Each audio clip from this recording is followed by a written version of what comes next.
Sometimes we carry grudges for decades. Decades. And even when the sun shines, we still see dark. And all we can see of our dream is just a silhouette that beckons us and makes us miserable. I'm saying to somebody right here, you got to get rid of that thing that you've got inside, that you've been carrying for years, because it'll stop you from achieving greatness. I'm telling you, get rid of it.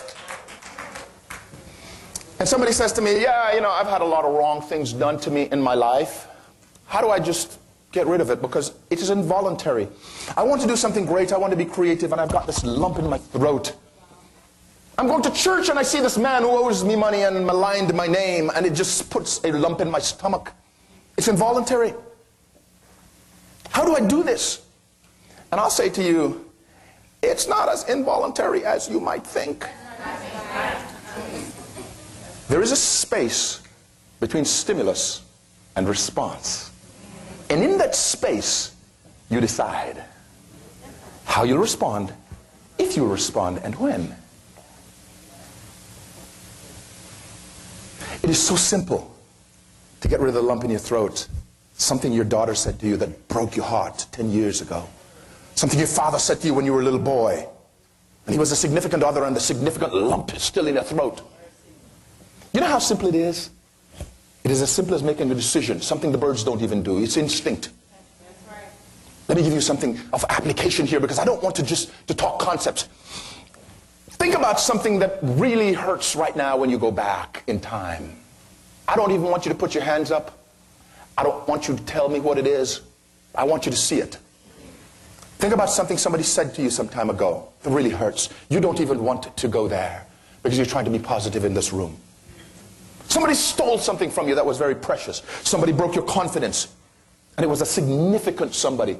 You sold your life out to somebody one day, and he took your life and sold it on the marketplace, and you don't even know how to recover. I want you to think about it. Have you done that? Those things you don't have to think about very hard, because they just want to come up every day. Now here's the assignment I want to give you. When you go home, or probably before you go home, I want you to write it out. Completely write it out in total description.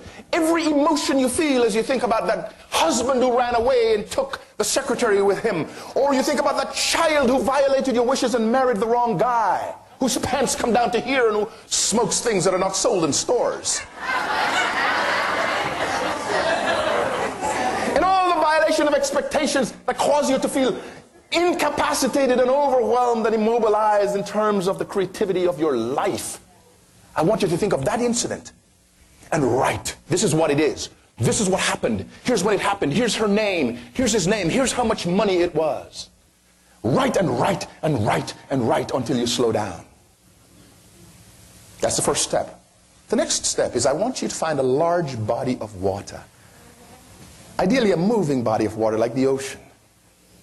Or a river. A river is best. And I want you to get on a bridge or something across that water.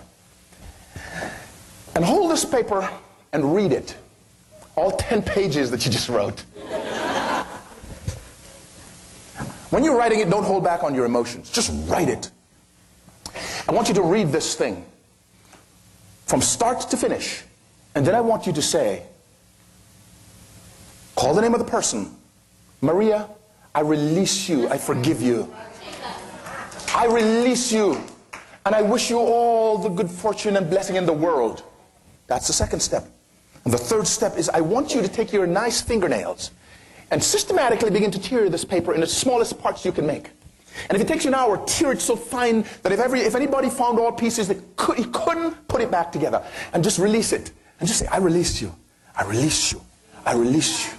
And tear it all up and watch it flow away or be washed back and forth by the waves. Now, ladies and gentlemen, you may think this is too simple to work. May I tell you something? Real truth is very simple. When we don't know it, we think it's complicated. That emotional experience of expressing it all gives you catharsis. That emotional experience of reading it again gives you presence of mind so that you can make a conscious decision to let the shackles go. Okay. And when you do, you write me and tell me if I was wrong. A burden will have been lifted from you.